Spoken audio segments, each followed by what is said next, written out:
If we want to protect the places we love, we must vote. But first, let's start at the beginning. Here, here, here, and here. Our country claims to be built on a lot of things: ideals, law, truth. But the one thing that's perfect, what America's actually built on, is the land. This land, this land, this land, this land. For some of us, our ancestors have been here forever. Others arrived centuries ago. Others did not choose to come here at all. And others were simply our parents looking to give us new opportunities. But despite our different paths, we all converged here, on this land, not made for you or for me, but for everyone. You see, the land is our common ground. The mountains, the slopes, the forests, the crags, and the coasts. The places we play and the places we escape to. We cannot continue to allow our seasons to shrink, our rivers to be polluted, our skies to warm, and our forests to burn. So we must rally around the other thing that unites us, our right to vote. Because no matter who you are, if you love the land, you are a member of the outdoor state. 50 million people strong, not defined by borders or party lines, but by passion for places we love, bigger than any other state and more powerful too, but only if we vote. So let's stand for our common ground, whether our common ground looks like this, or this, or this. If you love the land, it's time to make a plan to vote.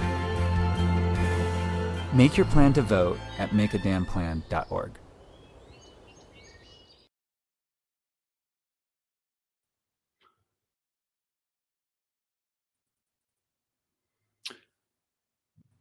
Hey, everybody. Welcome to the second night of the Send the State series with Protect Our Winners, who's putting this on. And we also have the support of Rock and Ice, who is giving away 2 free subscriptions this evening.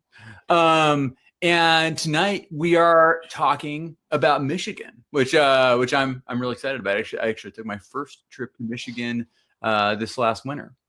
And so tonight we're talking with two guys who I'm really delighted to introduce you to.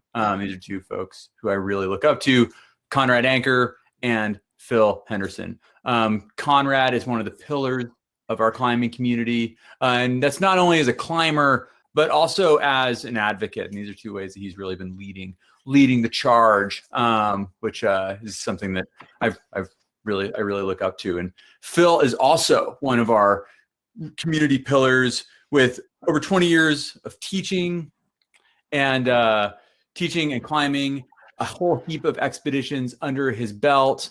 I'm going to bump forward to this slide. Here's Phil. He also goes by Philip, and we'll go to his accomplishments here. But something that I'm really excited to share is that the organization Outdoor Afro gave Phil the Lifetime Achievement Award this year for his work in teaching and being a massive role model within our community.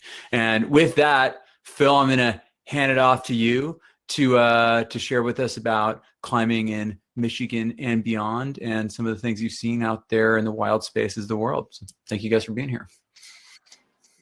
Awesome. Thanks, Graham. Yeah, man. My name's Phil. Welcome everyone to the Send the State Michigan presentation with Conrad and I. So glad for you guys to be here with us. But I just wanted to give you a little background about myself. I was born in the 60s, so just to give you a little idea, but I was born in Southeast San Diego. And the first few years of my life, that's where we lived. And again, it was early 60s, so it was a long time ago. When I was 8 years old, we moved, and my father moved us to the suburbs, and this became my backyard. This is which is now Mission Trails Regional Park, one of the largest regional parks in the nation, one of the first as well. But yeah, I used to live right here where that arrow is, and so all of this was my backyard. That's from looking at it from the west, and this was the other side of the range, looking at it from the east. and this is Cowles Mountain here. So this is, when I was 8 years old, this is where I went. And one of my first memories of really doing anything outdoors was at this lake. My great uncle came to visit us from Louisville, Kentucky, and he took me fishing at this lake. And of course, he was using a bamboo rod and chewing tobacco. But that was kind of my first memory. Probably 8 years old or so. When I think this was fourth grade or something like that. I was the only black kid in the class. So that's not a foreign thing to me. Going into the 70s and desegregation, they were busing kids from the other side of town and whatnot. So, it became a lot more diverse in junior high school, what a lot of people call middle school nowadays. But like so many people from the inner cities, like that's what I did most of my life. I played football from probably when I could walk, running around, in the streets playing with older kids. And I played through college, but then I suffered an injury. I fractured my vertebrae, C3 and 4, when I was in college, and that kind of changed everything for me. And I think I was 20 years old at the time. So a few years later, I took a nose course, and I've been working in the outdoors ever since that time. So that was in 1992. It's funny, like if you look at this stove that I'm cooking, a lot of people have never seen a stove like that. But I'm sure Conrad could tell me that whole the Primus, or the Surveyor, the old Surveyor. So this thing weighed about 4 pounds or so. But and then my first job in the outdoors really was guiding whitewater on the Stanislaus River on the Camp 9 run. I might mention some things that people know or have been on and things like that. But yeah, throw those on the in the chat room. Let us know that you know some of these places, and just share some of your stories with us as well. But yeah, this was on the Camp 9 run on the Stanislaus River, and it was underwater for a long time, so not a lot of people actually got to run this stretch of river for a number of years. And I'm not sure of the state of it now, but that was my first job in the outdoors. And then I started climbing. I worked at REI and I climbed with some friends. This was me and a friend on Washington's Column back in 1993. And then I just kind of kept moving on. And then 2 years after taking a nose course, I became a nose instructor. And I moved to Wyoming. And I worked in the admissions office, and I was just skiing, doing what everybody else in the outdoors does, and it was fun. So this was somewhere in the Tetons. I'm not exactly sure where, but I would go over the Tetons in Togety Pass quite often and ski.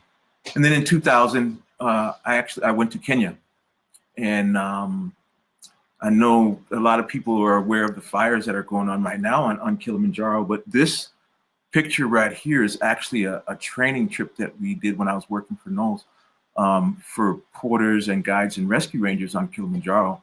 It was 21 days. So if anyone's been on Kilimanjaro, they know that guided trips are like about half that time or even less. So that was a real privilege to be able to spend that time with these guys on that expedition. But they also, I know a lot of them still. I was just there a couple of years ago. So just another photo from Kilimanjaro. And then from there, when I came back to the States, and then I worked with, I've had some really good mentors through my career, and I'm going to share that with you guys, publicly. It's really nice to be able to do this. But Colby Coombs, that I worked with, who runs Alaska Mountaineering School up in Alaska, and he always told me, if you ever want to work, come up to Alaska. And so I did that. This was in 2005, and that was my first trip to Denali. And then in this photo here, this was really me being exposed to some great folks. And this is Kristen Kramer in the middle of the photo there, and Zoe Hart next to her, and Freddie Wilkinson on the other side. And I remember this afternoon, Freddie dragging me up the Kahilton Glacier back to 11 Camp after evac and someone. We had hiked back down to base camp, and then we hiked all the way back to 11 in the same day. and it was pretty brutal, but that was, I learned a lot from Freddie on that expedition. So, kind of moving forward, and Conrad's always, since we met, he never hesitated. He provided some really cool opportunities for me. And this photo, I don't think he's ever seen this photo, but this was him coming down from Everest after summiting without oxygen. And I just remember seeing him go through that kind of decision-making process for himself to make that make that decision to go for it. And I remember him say it, and so this was the first picture I took when he came down. I met him out on the glacier. I feel like you're too kind. The holes in the helmet there where my brain cells are getting lost due to going up there. It wasn't the most sensible thing. But through Conrad, he provided opportunity to start working with the Khumbu Climbing School. And through that, I saw some opportunities for other people. And these are four of the folks that became instructors with the Khumbu Climbing School. Mingma and Pasong were the first two students that received a Knowles scholarship from a program that I started when I was still working for Knowles. And they came over, and our goal there was to kind of immerse these guys in Western culture. That going on a Knowles course wasn't going to be hard for them, but just being in the Western culture and seeing how things happen here, it's going to make them better guides and better people on the other side. So a lot of people know these guys, Danudu and Ang here, and they're great friends of mine now, but it was really fun to watch those folks, and that because of the KCC program that they were able to do what they do now. So again, on that Everest trip, and sometimes the time that we spend with people is pretty short, and I met Chad actually on the rappel stations coming down from Camp 3 on Everest, and that's when this picture was taken, and we were dodging rocks the whole time. And then it was 4 years later, about 4 or 5 years after this picture was taken, when he was killed in Patagonia by rockfall. But I just remembered the time spending with him, descending from Camp 3 back down to Camp 2, and just laughing and just having a good time in the mountains. So rest in peace, my friend.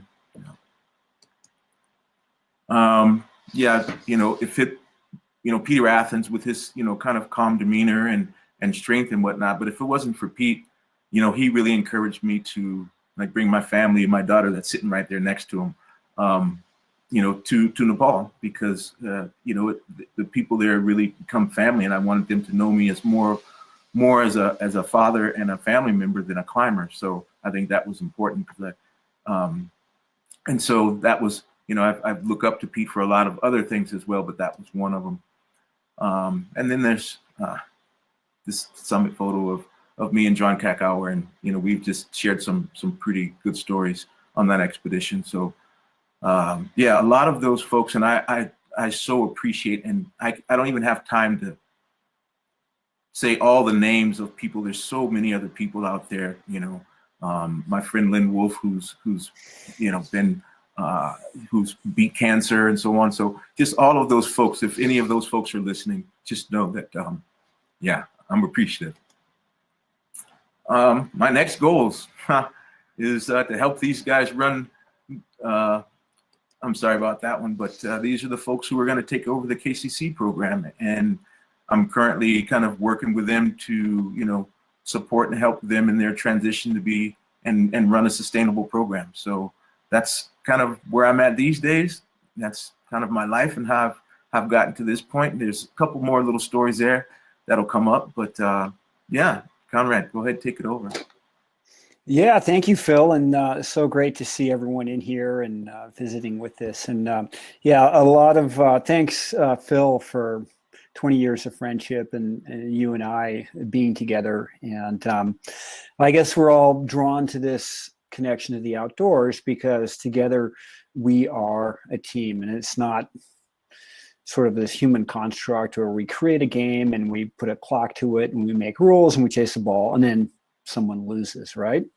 But when we go out in the mountains, we are a team. So you have to work together and you're helping the other person realize your goals. And that's a really significant thing. And that's why being outdoors is such a key part to all of us. And that Phil and I are both deeply believe in that the good medicine that comes from being outdoors with people is a revolution. It's going to help us become better humans. So if we recreate in this manner, that's supportive and building and inclusive, it's better than, say, as you mentioned, Phil, starting out in football, which can be kind of antagonistic and hard and full of injuries and things like that. So that was a great part of it. And so this is Phil at the Kumbu Climbing Center giving us instruction there about the terrain and everything that goes on with that. And so it's really been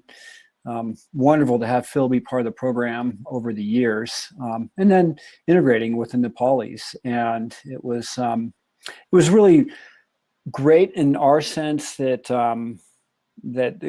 for them, most of the Nepalis and Sherpas are one of 27 ethnic groups, the majority, and there's 27. There's probably more, but they're an ethnic group within Nepal. So it's not like a blanket you buy at the supermarket, or it's a verb or anything like that. It's an ethnic group. And for them, it's going on as far back to the original Everest expeditions.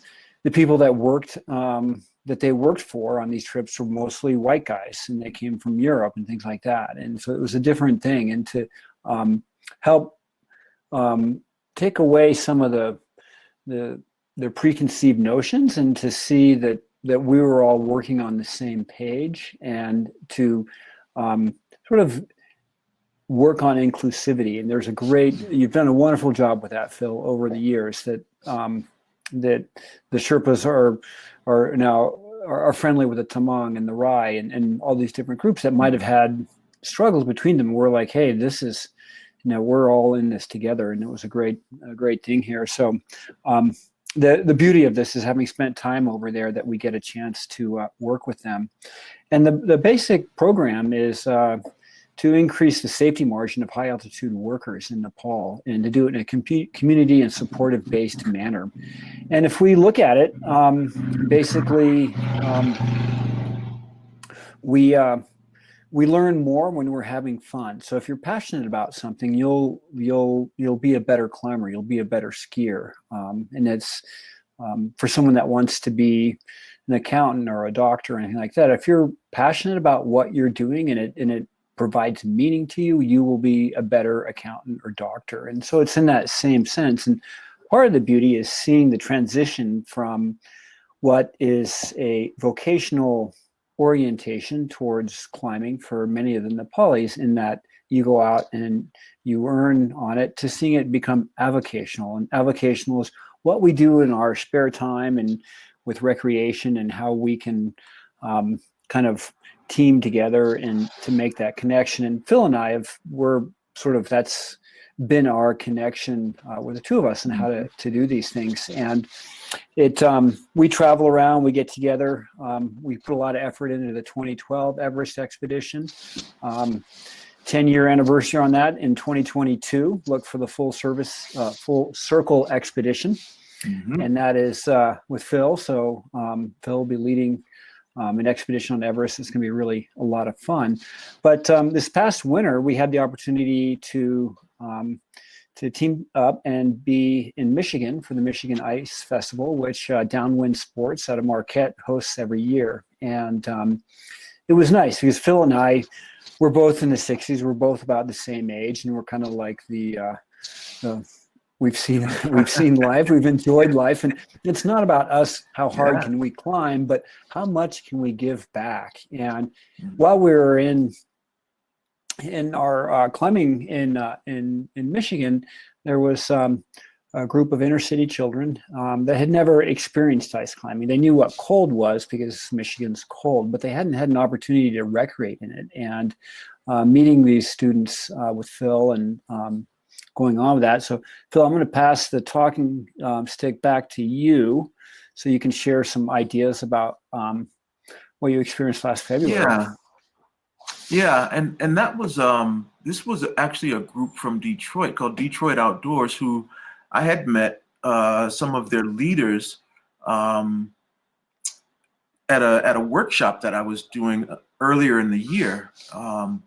And when they decided that they were going to go to Michigan Ice Festival, and it's how these things kind of work together, and kind of all the stars aligned together. But they were going to go to the Michigan Ice Festival, so they asked if I wanted to come along and kind of mentor these young folks and so on. And it just so happens that you and Manoa were going as well, so we kind of all convened in the airport in a blizzard when we arrived there looking for something to eat. But this group from Detroit Outdoors, and it was great. They were kids that had never been out of Detroit for the most part, and they really had a good time and excelled at it. And we also took them dog sledding, but you see, I mean, they were out there. I just spoke with some of these folks just a few days ago. We had a Zoom call between us, and we were kind of reliving this trip, and some of them were saying, how they didn't realize that they would like the cold. And I'm like, well, that's number one. It's like, you can go back ice climbing again. If you can deal with the cold, then you can go out and you can almost do anything. So it's good to hear that they're still talking about those things. And one of the kids talking about being outside at night and just seeing the stars and whatnot. So one of the things that I was explaining to folks was, you never know what young people are gonna get attached to, but you have to expose them to so much, and not what you want to expose them to, but anything that they're interested in, we should try and get them exposed to that. And there's always something in the outdoors and in nature for everybody that they connect with. And that's the really thing that kind of brings us all together. So, yeah. Yeah, and a ton of respect and gratitude, Phil, for who you've been in the outdoor world. And there's, in speaking with climbers like Kai Leitner and Manoa, who were like, yeah, I never had a role model that showed that I could go do this. And you've been that fellow for a long time. And that the goodwill you've created with it is amazing. And that it's that we can all be in the outdoors, and there isn't a place in the United States where you're not 15 minutes from a park that has some greenery in it, and 2 hours or so or less from a state or national park where you can go camp out. And now that with COVID, we realized how good it is to get outdoors and being outdoors with your family, and giving you that opportunity to connect with people and to be there in a sort of in a meaningful way. So we're going to slide on here. We've got a few Everest slides, way to Mount Everest Base Camp. So this is on the way there, and it's kind of just going into the hurt locker when you go up there. Your body's not meant to function above 20,000 feet. So you're on borrowed time that whole way there. But when I first went to the Himalayas in 1988, I thought it was going to be about me, and I was going to go climb a mountain and leave my mark on it and come back and write it up in the journal and be like, I did this climb. But I came back with an appreciation for the people that I interacted with, and they have a different relationship with these mountains. And so this is Namche Bazaar. It's not like the rest of the Himalayas. It's sort of a little mini Switzerland in there because of the tourism driven by Mount Everest. But even then, this at a relatively high standard of living for Southeast Asia, it's still, compared to what we take for granted here in the United States, it's quite a bit different.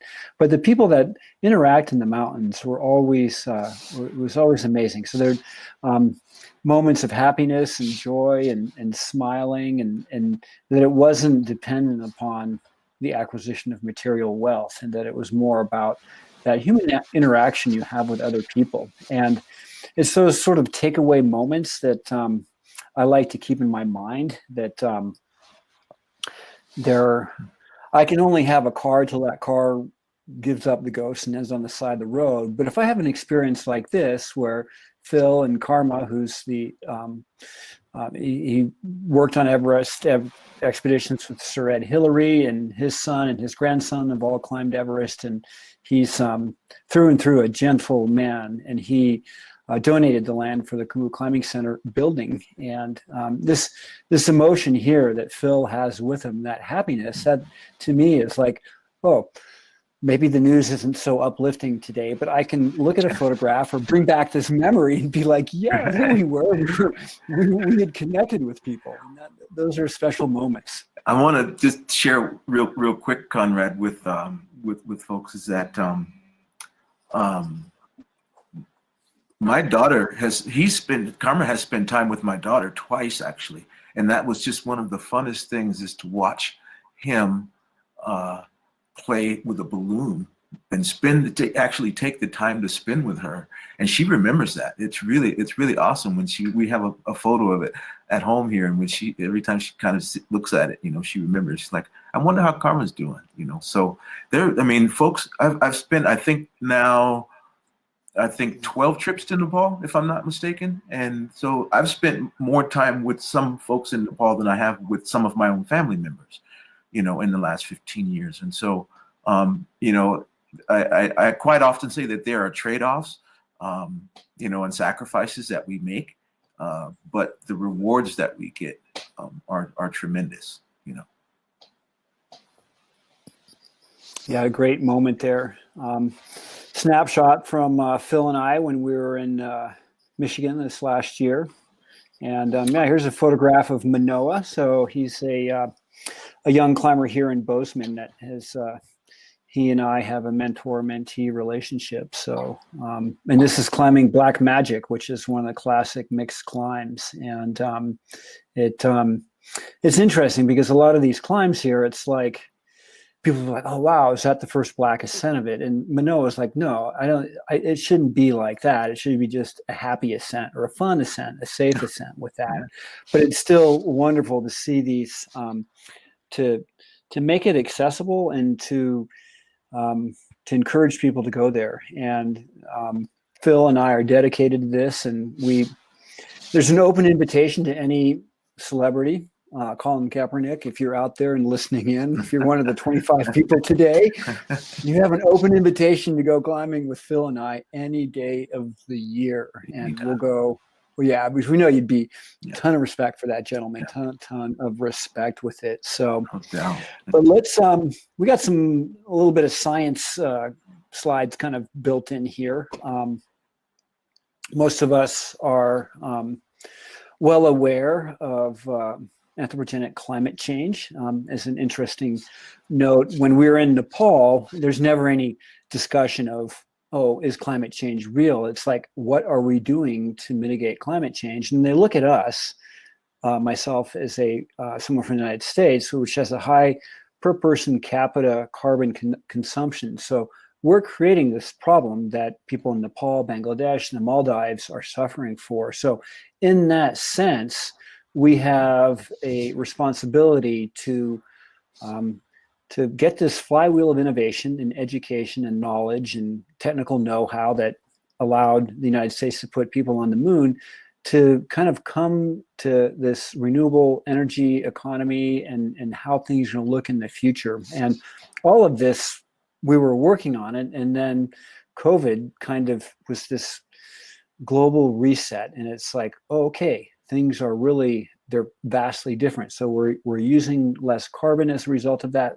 Air travel's down, things like that. But it's also given us a chance to ask those internal questions of like, what's important to you and what's important to society. And is one of the things that we talk about is that our generation is the first generation to be fully cognizant of anthropogenic climate change, and we could very well be the last generation to affect meaningful change. And so every day of delay that we have today is going to cost us months in the future. And the analogy I like to use with that from climbing is that I'm always get up early. And so if the team's like, well, get up at 4, I'm like, no, we're getting up at 3, because 15 minutes in the morning is worth an hour in the evening when you're tired and your sunset. So you get that time ahead. And we're at that critical junction with climate where we need to really be forward thinking, and we need to address this. And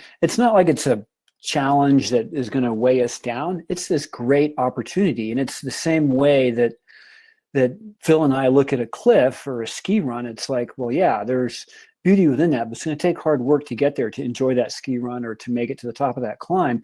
But the process of doing that, we will learn and we'll become better. And so if we take that mindset, similar to the way that we look at our human emotions being more valuable than a material thing, if we take that mindset, if we can do it because we apply ourselves, we will get a jump start and we will help address this climate change that is affecting our entire planet. Phil, you want the talking stick?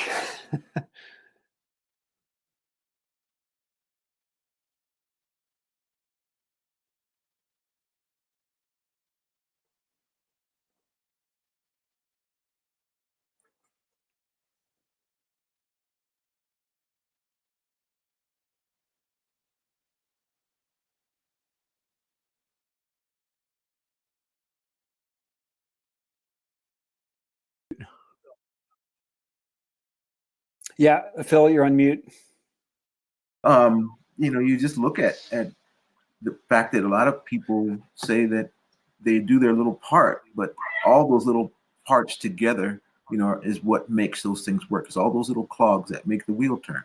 And so we really need to look at how we all interact in the little parts that we do that are going to make the big difference, and so with all the, in terms of electricity, in terms of water shortage, in terms of climate change in general, we really have to look at what is our part. Yeah, and on an individual basis, doing the right thing, which is lowering your thermostat, carpooling if you can with your COVID pod, using biodegradable, recyclable product, eating less animal-based protein. All of these are steps in the right direction, but to really make change, we need to have market externalities. And so when we look at a market externality, Adam Smith is the proponent of the free market, and that the invisible hand of the market will solve all the challenges. And that's a lot of people that are from the libertarian mindset see it that way. But within our government system that we're now 240 plus years rolling into, we have a legislative body that puts policy into place. And by doing things like the Great American Outdoors Act, which is from the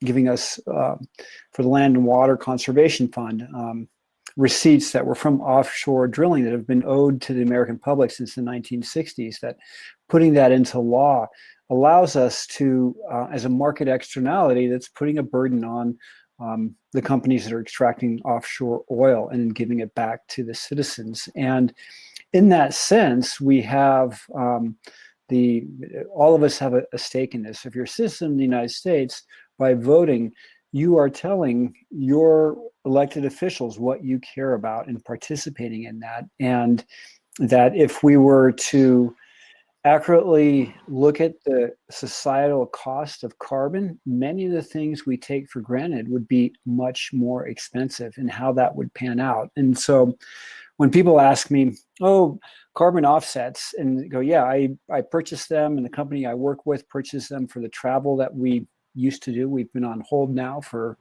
7-8 months, but the carbon tax is the carbon offset is a voluntary carbon tax, and we're moving that money into ways that would then offset that. But we have to find a way that makes engineering for solar and wind and thermal like something that students of today in 10 years, when they're in university, they want to get into that. That's what they want to study. They want to be part of that, the design and the creativity that's going to help make the world a better place.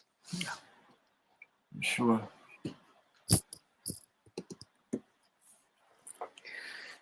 Yeah. So where are we at here? Who makes up the outdoors? And this is, I'm going to take a quick step back, but Conrad was saying earlier about Manoa and so on. Having role models is very important, and not just for climate, but even for environmental issues and ethics and so on. Having those role models are are important. From a climbing standpoint, I didn't have those role models when I was coming through, getting started in the outdoor industry. There just weren't people who looked like me in the outdoors. But I didn't let that stop me. I still educated myself in, how can I get better? What can I do here? And that is what allows me to now educate the next generation of people. But I've also been able to educate myself and at least be able to know where to find information and how to use that information in terms of, voting or, what are the issues in my county or in my city or whatever. And so that's another part of what we do when we're mentoring and bringing other folks into the outdoor state, and into our community, is that we're educating them and giving them an opportunity to see a different environment from which they come from, so that they have something to compare to. And that's one of the things that I talk with young people about a lot, is that you need to get out and see the natural environment so that you can understand how far away from that in some urban areas you are, and what you can do to then try and repair some of those things. And so so that type of role modeling is important as well. Yeah, it's a great point on that, Phil, that we're within that. And so obviously we're 20 days away from the general election, and we're not endorsing any particular candidate or anything like that, but we see life through the prism of sustainability and what's good for the planet. And I guess Phil and I, both of us as parents, and there's this shift that I guess when I was in my 20s, and my prefrontal cortex wasn't fully developed, and I was doing crazy, risky stuff, and I was only thinking about myself. But now, having gone through loss in the mountains and see how short life is and what our impact on this very fragile planet is, I look at what I do through a prism of how it will affect 7 generations or people 200 years in the future. And by having that long range view, it will change that. And it's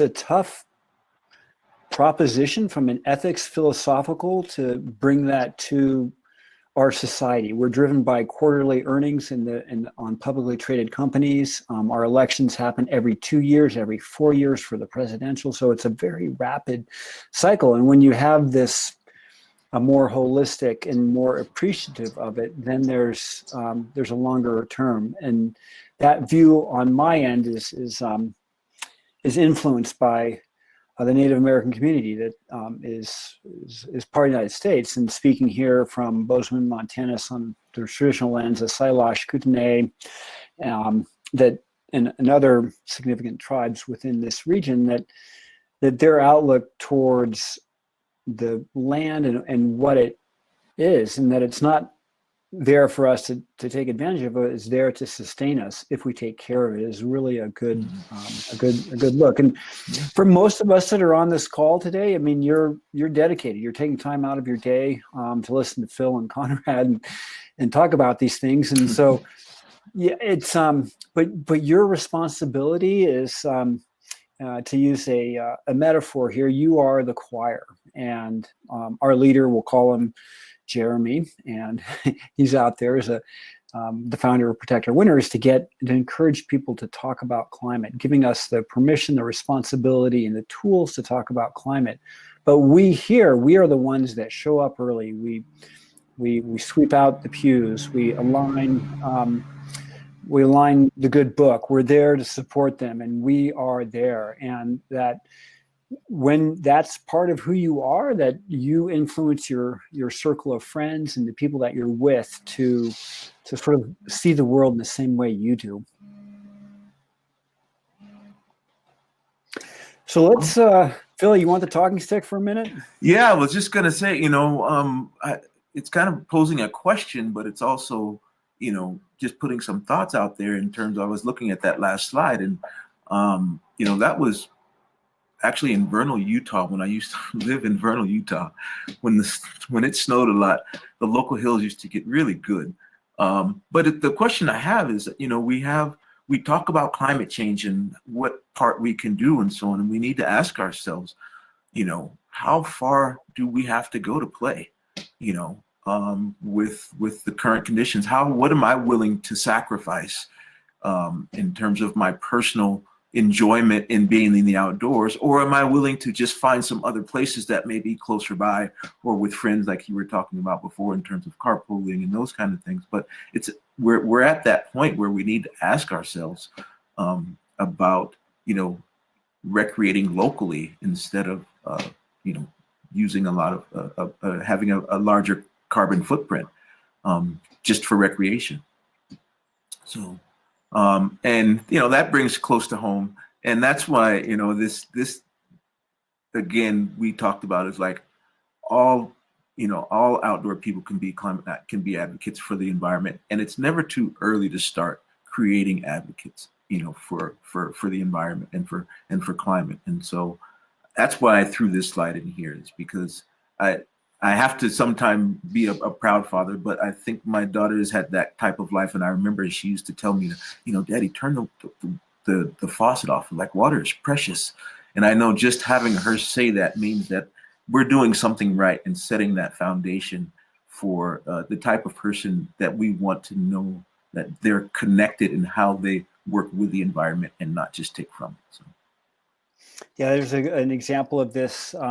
Several years back, I testified to Montana State Legislature about winters and how winters are getting shorter and the effect on the outdoor recreation economy. And so I gave this presentation, and it was they're like, well, the data isn't there, climate change isn't real. And I'm like, well, observing temperature is pretty real. We've been doing it accurately since about the 1870s in this region, and we're 1.5 degrees Celsius, so just about 4 degrees Fahrenheit warmer than we were when we first started measuring them. That has an adverse effect on winters. And that same presentation I gave to a group of fourth graders, and they were like, at the end of it, they were like, oh yeah, we're gonna like, I came back like a month later or something, and the teacher was there, and she was like, yeah, they're collecting their safety or their paper clips here, and they're recycling rubber bands, and they really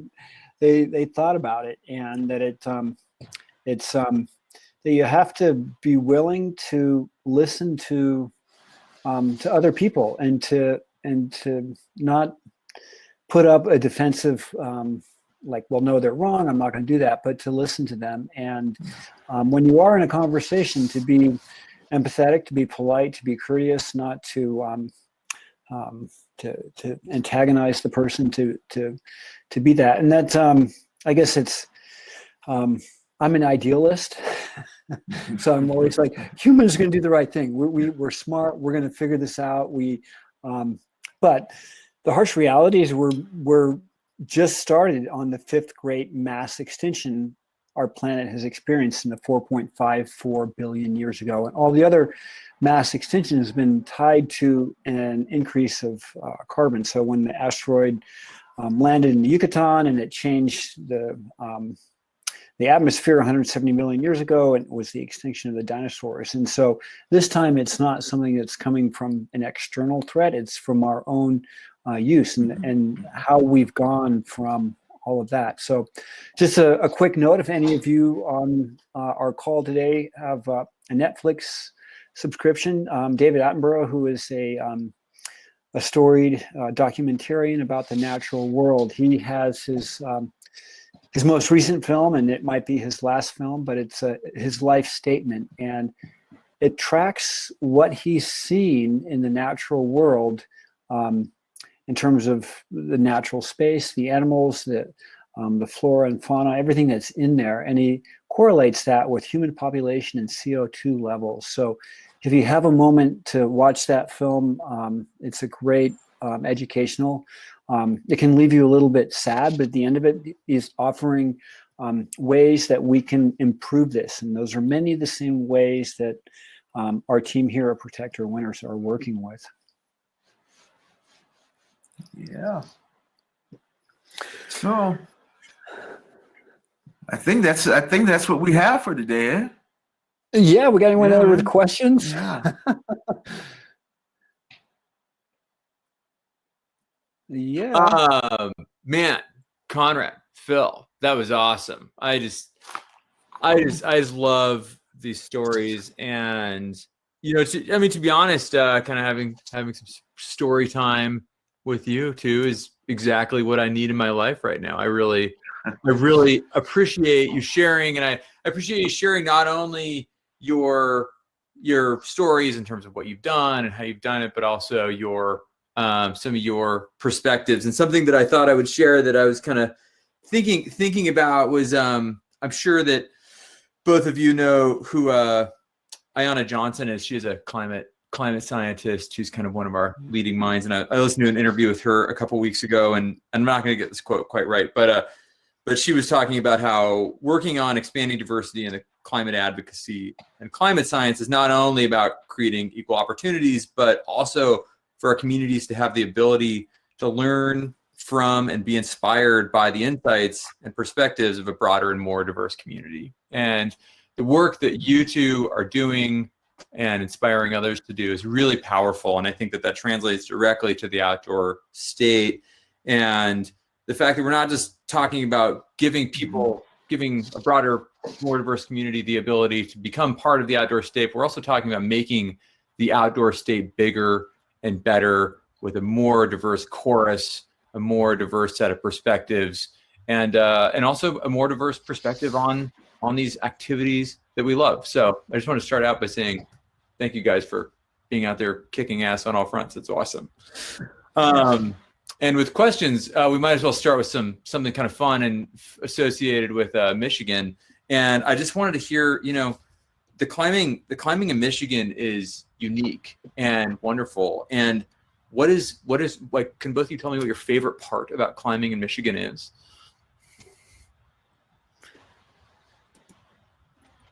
Well, I'll jump in. It's the hardwood forest, and walking through there early in the morning, and some of the climbs are remote. You'll have to hike 6 miles to get them, and then you rappel in. And so you're on this cliff band, and then you look out over Lake Michigan, or is it Lake Superior? Lake Superior, I think right? Superior. Or Michigan. So thank you. I apologize. But when it's frozen, it's so great. Thanks, Bill. Superior. And so when we see that, it's just to be there in that location is phenomenal. And the community, that I've always it's world class in its beauty. And so people are like, oh, Michigan, the climbs they're 200 feet long or 400 feet, but they're not like Canadian Rockies, and there is only one Canadian Rockies. But rather than having it be comparative, have it be qualitative, and that forest and the community and that lake and everything in there sort of is a beautiful way to be. Yeah, I'd agree with that. And it's just the way that they set it up, and having the access, because you're really like right across the street from the lake, and so you have access to some different things. That was one of the things that the youth that we were with were talking about. It's one of the things they remembered was going out on the lake, on this frozen lake. So there's just so much stuff, to add to them. And then, like Conrad was saying, walking through the forest, and that's just, for a lot of kids, that's just a lot of people in general. The diversity of folks at that climbing festival is just, it's amazing, And so the venue itself, I think, is just really comfortable. Let's see, I think Conrad and I went out and had, what do you call it? It's a patsy, eh? Yeah, a patsy. Yeah, went out and eat patsies, and it's really fun in that sense, and a lot of snow as well. So they get everything coming at them for sure. One of my favorite memories with you, Phil, was when we were with our group and we're hiking out there, and you're like, yeah, as you walk on the snow, listen to it squeak, and that tells you how cold it is. And it was like, when you got to you were like at the end there, like the kids are like, oh, we're here in the parking lot, and it's warm and it's slushy. It's not like that cold sound that you had on there. And so being able to understand the snow along that was one of those memories on there. I'm going to jump back up the thread here. Philip asked about a projected time when Michigan won't have the ice to climb or snow or anything like that.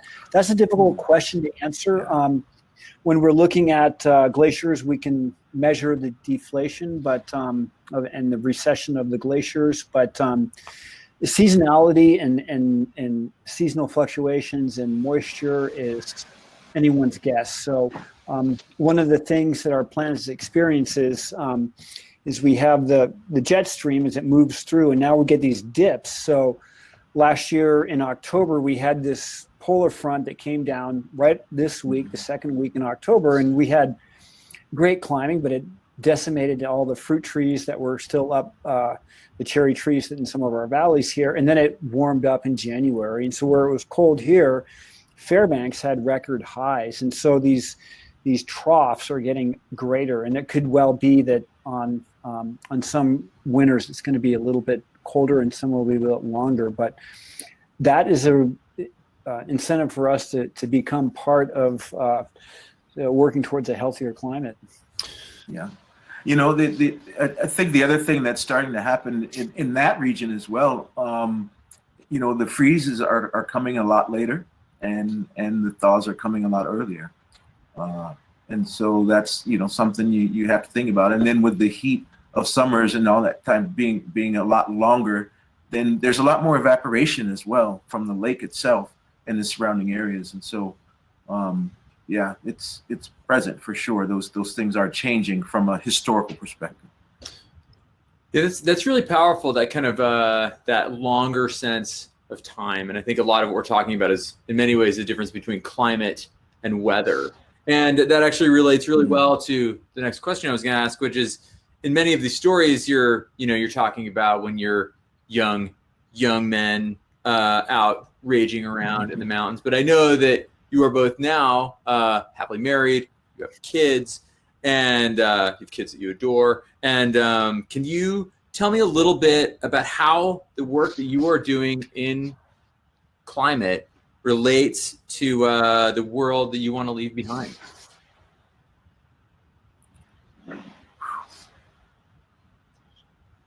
What I want to leave behind, well, a couple of things. One is the world, my world. I was born and raised here. I lived 2 years in Kenya, almost 2 years in Kenya, and 3 years in Chile as well. And so I have more of a global perspective than some people do in terms of climate and whatnot. So, you know, that is a foundation that I'm trying to give to my daughter so that she, again, can look at things from a global perspective, not just from a you know, even in the house or in our country, because we're all connected. And that's one of the things I think I want to mention about the outdoor state itself is that, you know, it's a global state, and so we have to look so much broader than just, you know, here. Even though our vote is, you know, counts here, you know, but that's what I try to do really is to look at it I try to take away that when I'm traveling somewhere, climbing somewhere, it's for the most part, other than Nepal, I've actually never traveled to another country. I've only gone there to live and work. And you get a different perspective when you're there for that period of time versus coming and going for a month or so. You know, I was in Kenya in 2000, and when I went back in 2010, the snowfields on Mount Kenya were gone. So that's my furthest, my earliest, really, like the thing that's hitting home for me in a sense. And so, yeah. It's powerful. Yeah, leave. Mira was like, "Oh, leave it. The world is what we came into it, and it's obviously vastly changed. But leaving future generations the tools to address the challenges that we've kind of put on their shoulders." So there's a little bit of. I'm going to jump into one of the questions our guests had here about from Todd about the National Park Service and increased tourism due to COVID. So Yellowstone National Park, which is 2 hours from where we live, and had the highest visitation ever this past September. And so usually things taper off at Labor Day, but the numbers were up, and I noticed here at the Sleeping Bear Dunes National Lakeshore, the numbers were up. So hopefully some of the land water conservation funding from the Great America Outdoors Act will go there. And then also that we that from a societal level and through a legislative level, we realize how beneficial parks are to the health of our nation and to the well-being of people, and that we live to recreate. We don't recreate to work. That's not the way it is. We earn money so we can go out and enjoy it with ourselves. And that this, coming back to the video that we started our show with, is that our country is built on many great theories and there are ideals and ways to work with people, but it's built on this land, and that we have to have a deep respect for it, and for the people visiting the national parks in increased numbers.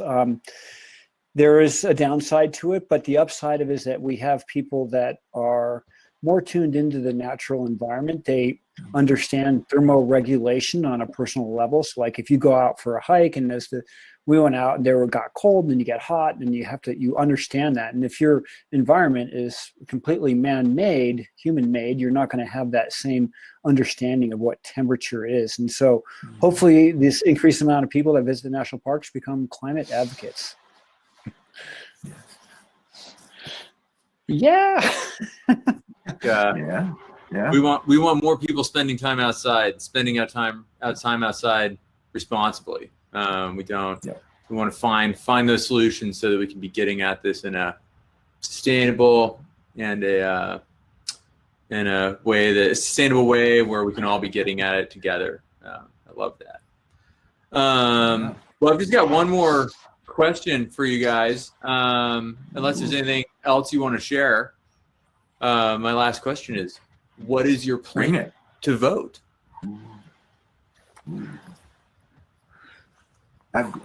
Mine just arrived.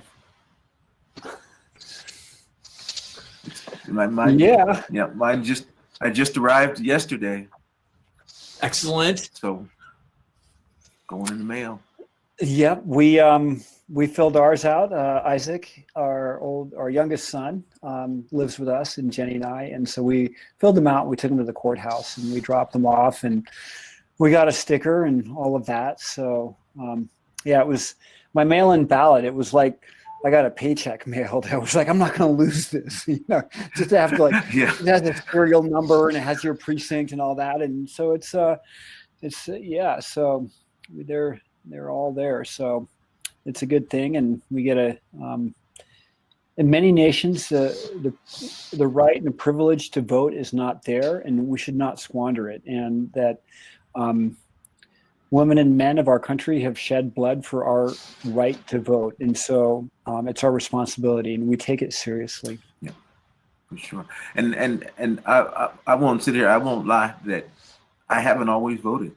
I can sit here. I can say that, but now that I'm a mature, conscious person, I use my vote. And one of the greatest things that, we have these things, we want to leave the world in a better place than we found it, or we want to do things, I wouldn't be sitting here right now had my father not moved us from East San Diego to the suburbs. I can't fault him for that. He was doing the best that he can do. Yeah. What I'm getting at is, like, just yesterday, my daughter came and she brought me my ballot. She's like, Daddy, here's your ballot. You better vote. And so with me saying that I've not always voted, at least I know that I'm starting her off at a younger age, even knowing what voting is. And I think a lot of people in our country, they don't even look at it in that sense. Like, voting it's just not an option. They just don't think of it. And so that's another tool, that the way that we can leave our younger generation is that is our right, and that's something that you need to do, is to vote. One of the things to keep in mind as we wrap up our session here is don't let perfect get in the way of good. And so, we're not perfect. And Graham's movie that came out last night, click on it, go check it out. The Imperfect Advocate talks about this, and about, how do you come to terms with the fact that we have hand sanitizer in a plastic bottle.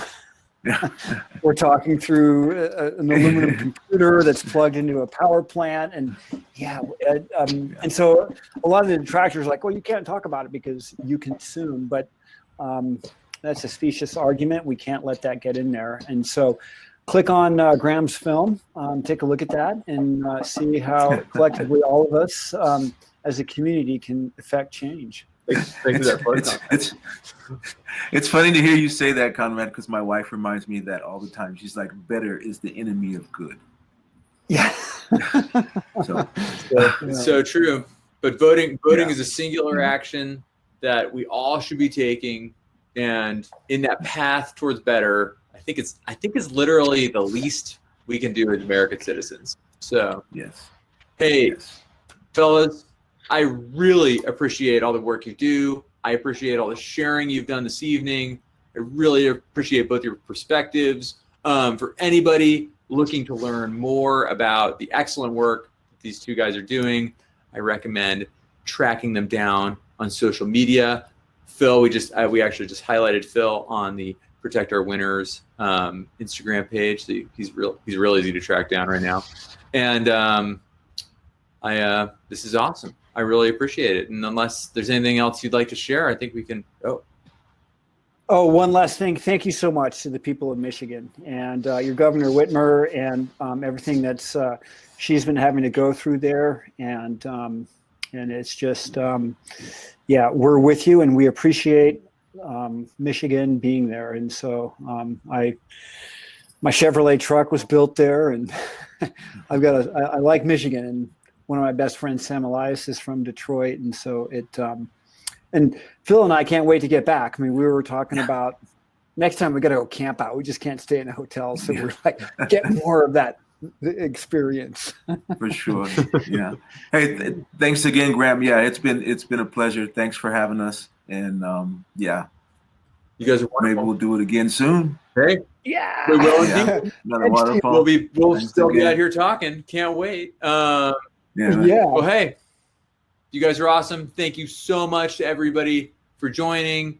We're going to jump off right now. This is going to send you over to the Make a Damn Plan website, which has all the tools. If you have any questions about voting, you can jump in there. It'll get you everything you need. And looking forward to another, this final kind of countdown till the election. Let's do everything we can. Y'all are great. Yeah. Thanks again. Thanks for the support. With that, we'll turn off in 3, 2, 1. Started to understand that amplifying our voices and getting people out to vote is the only thing that we can do fast enough to kind of solve these major issues.